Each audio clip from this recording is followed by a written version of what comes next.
Good morning students. आज हम लोग क्लास 10 का चैप्टर 1 के कॉन्सेप्ट को समझेंगे और कोशिश करेंगे उसको बनाने के लिए। तो इस चैप्टर को चालू करने से पहले, शुरू करने से पहले हम जो है कुछ बेसिक बातों को आप लोग को बताना चाहेंगे, जिसमें आपका सबसे पहली बात यह है कि नंबर जो है वह कैसे हुआ। आप ये सभी को पता होगा कि हम लोग सबसे पहले क्या करते हैं कि काउंटिंग नंबर सभी लोग जानते हैं 1 2 3 4 और इसी तरह से एस ऑन इंफिनिट तक गया है। अब यहाँ से अगर हम लोग ये सोचें कि इनको हम लोग क्या कहते हैं, तो निश्चित रूप से ये सभी को पता होगा कि these are called natural numbers. Okay, अब यदि हम कहा जाए कि ये हमने 4 तक नंबर लिया और 4 में से 4 को अगर हम कट कर दिए तो आखिर क्या आएगा, तो फिर आगे चल के एक और नंबर हुआ जिसको हम लोग 0 कहते हैं। अब यदि हम यहाँ से इन्फिनिटी तक सोचते हैं तो these are known as whole number, ये भी सबको पता है। सेम उसी तरह अगर हम और पीछे की ओर आते हैं तो -1 -2 -3 ऐसो ऑन। अब ये पूरे ग्रुप जो है वह कहला जाते हैं, हमारे क्या कहलाते हैं, इंटीजर्स कहलाते हैं। तो इस तरह से जो है ये नंबर बना और ये सारी चीजें हुआ। लेकिन इसके अलावे भी और भी बहुत सारे नंबर्स होते हैं। तो ये सारे ग्रुप को हम लोग किस में बांट दिए, ये जितने भी नंबर्स हैं, चाहे वो इस रूप में हो या फ्रैक्शन के रूप में हो या फिर ये दोनों के बीच में हो, उन सारे को हम लोग क्या बोलते हैं, rational number. Rational number I hope 9th class में भी आप लोग समझे हुए हैं कि रेशनल नंबर्स क्या होते हैं। अब यहाँ पर हम लोग समझेंगे कि which is in form of p/q where q not equal to 0, यानी कि ऐसा नंबर जो p/q के फॉर्म में हो और जो उसका क्वोशिएंट जो है वह 0 के इक्वल ना हो। तो ये सारे नंबर जितने हैं वो क्या हो जाते हैं, रेशनल नंबर। इसके अलावा भी कुछ नंबर्स हैं जो इस रूप में नहीं आते, जैसे मान लीजिए √2 हो गया या √3 हो गया, √5 हो गया। इसके बारे में हम लोग आगे समझेंगे डिटेल में।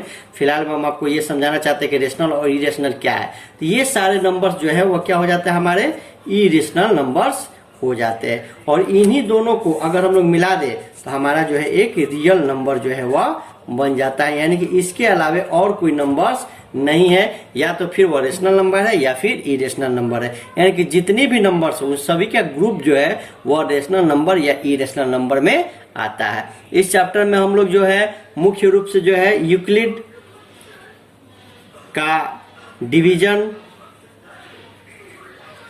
एल्गोरिथम और साथ ही साथ हम लोग इनका लेमा के बारे में हम लोग जानेंगे कि ये एल्गोरिथम क्या है और साथ ही साथ इनका जो लेमा को उन्होंने जो प्रूफ किया था उस लेमा को हम लोग क्या कहते हैं। तो चलिए हम लोग देखते हैं इनके द्वारा। यूक्लिड तो आप लोगों को समझ में, ये कोई एक क्या है, तो ये मैथमेटिशियन है। डिवीजन सभी लोग समझते हैं कि डिवाइड, तो हम लोग यहाँ पर थोड़ा सा डिवाइड करने का पहले रूल्स के बारे में हम लोग सभी लोग समझ ले। जैसे मान लिया जाए कि अगर 2 में 5 से डिवाइड करना है तो ये सबको समझ में आ रहा है। अब यहाँ पे इसके 1 2 3 4 पार्ट्स हो जाते हैं। ये चारों को क्या कहा जाता है ये भी थोड़ा सा समझना जरूरी है। तो ये सबको पता होगा, ये बहुत जूनियर क्लास में आप लोग पढ़े होंगे कि ये जो है हमारा क्वोशिएंट कहलाता है, ये जो है हमारा रिमाइंडर कहलाता है, और ये जो है हमारा डिविडेंड है, और ये जो है हमारा डिवाइजर है।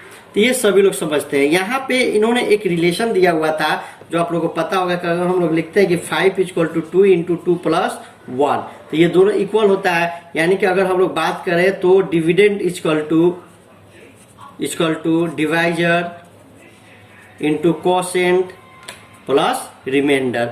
अब यहाँ पे अगर कोई भी अगर हम एक नंबर लेते हैं, सपोज कीजिए कि a हो गया। अब यहाँ पे जो है हमने यहाँ पे कोई नंबर लिया BQ + R, इस फॉर्म में जो है हम जो है वह लिख सकते हैं। तो यह हमारा क्या हो गया, लेमा हो गया।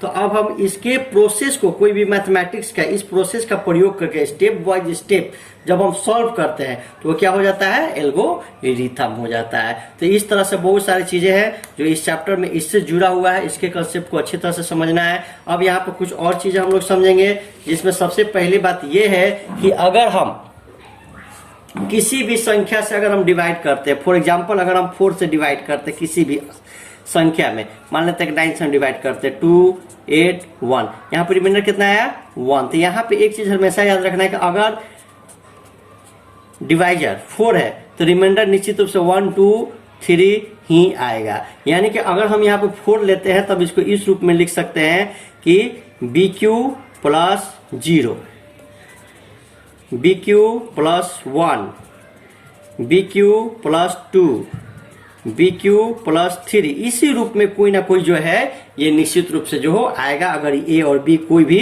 इंटीजर्स हम लोग लेते हैं। तो इसको आप ध्यान में रखिएगा। बहुत सारे नंबर्स को आप चेक भी कर सकते हैं और इतना कंसेप्ट आप लोग समझते होंगे कि अगर यहाँ पे रिमाइंडर 4 से ज़्यादा आता है तो निश्चित रूप से एक बार में और हम लेकर चले जाएंगे, यानी कि जब भी आएगा तो 4 से कम ही आएगा। सेम कंडीशन कोई भी अगर हम यहाँ पर अंक रखते हैं तो ये कंडीशन लागू होता है। तो इस तरह से इस रूप में हम लोग ये कर सकते हैं। तो यहाँ पे अब हम लोग बहुत सारे ऐसे कुछ क्वेश्चंस होंगे जिसको हम लोग सॉल्व करेंगे। सबसे पहले जो है इस मेथड के द्वारा हम लोग एचसीएफ निकालना सीखेंगे। जी हाँ, अब एचसीएफ तो आप लोग बहुत पहले ही से सीखे होंगे कि एचसीएफ कैसे निकाला जाता है। जैसे मान लिया जाए कि अगर हम कोई क्वेश्चन ऐसा देते हैं जिसके द्वारा आप लोग एचसीएफ निकालते हैं कोई छोटा सा, जैसे मान लिया कि 8 और 18 हम करते हैं, तो हम लोग जूनियर क्लास में क्या सीखे हैं, 8 को ऐसे हम लोग डिवाइड करेंगे, ये बचा 2, फिर इसको डिवाइड करते हैं और ये बचा, यानी कि हमारा एचसीएफ जो होता है वो क्या हो जाता है 2 हो जाता है। अब इसको देखिए हम लोग यूक्लिड विभाजन एल्गोरिथम के द्वारा हम लोग कैसे सॉल्व करते हैं। हम लोग लिखेंगे इन फर्स्ट में क्या हम लोग देखते हैं कि यहाँ पे क्या होता है कि अगर हम लोग इसको हम लोग फर्स्ट लेते हैं तो आप देख सकते हैं कि 18 इक्वल टू 8 इंटू 2 प्लस 2। अगर हम लोग सेकेंड स्टेज में जाते हैं तो अब इसको हम लोग लेते हैं तो यहाँ पे क्या हमें मिलता है कि 8 इक्वल टू 2 इंटू 4 प्लस 0।